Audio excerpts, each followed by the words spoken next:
We live in a world that often celebrates stoicism. Strength, particularly emotional resilience, is highly valued.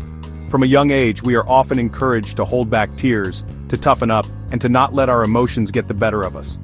This societal emphasis on strength stems from a desire for stability, productivity, and the ability to navigate challenges without being seen as weak or vulnerable. Emotional resilience is undoubtedly important. It helps us cope with adversity and bounce back from setbacks. It allows us to function under pressure and maintain a sense of composure amidst chaos. However, the line between healthy resilience and harmful suppression is often blurred. When we equate strength solely with the absence of vulnerability, we inadvertently create a culture that stigmatizes authentic emotional expression. The pervasive "be strong" mantra, while often well-intentioned, can be misleading and ultimately damaging. It perpetuates the misconception that experiencing and expressing emotions, particularly those deemed negative, is a sign of weakness. This belief can lead individuals, particularly men who are often raised with stricter expectations around emotional stoicism, to bottle up their feelings and suppress their true selves. The problem with this approach is that emotions don't simply disappear when ignored. Like pressure building in a closed container, suppressed emotions can manifest in unhealthy ways, leading to a host of mental, emotional, and even physical health issues.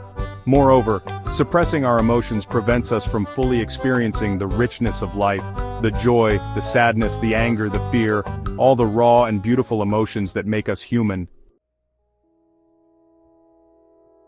The long-term consequences of emotional suppression are significant and far-reaching. Research has shown a strong correlation between suppressed emotions and increased risk of mental health issues like anxiety, depression, and even post-traumatic stress disorder or PTSD. When we constantly bottle up our feelings, it creates a state of chronic stress within our bodies, leading to elevated cortisol levels and a weakened immune system. Furthermore, emotional suppression can have a detrimental impact on our relationships.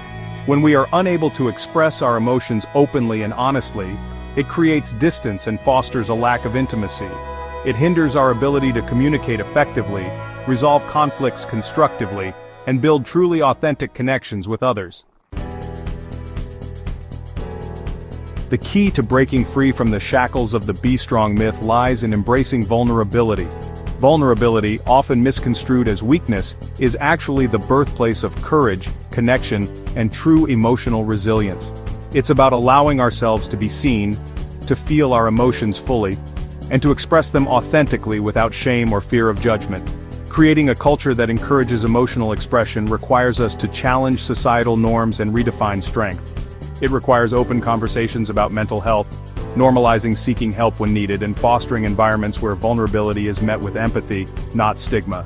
By embracing our own vulnerability and encouraging it in others, we can cultivate a more compassionate and emotionally healthy society, one where authenticity is celebrated and emotional well-being is prioritized.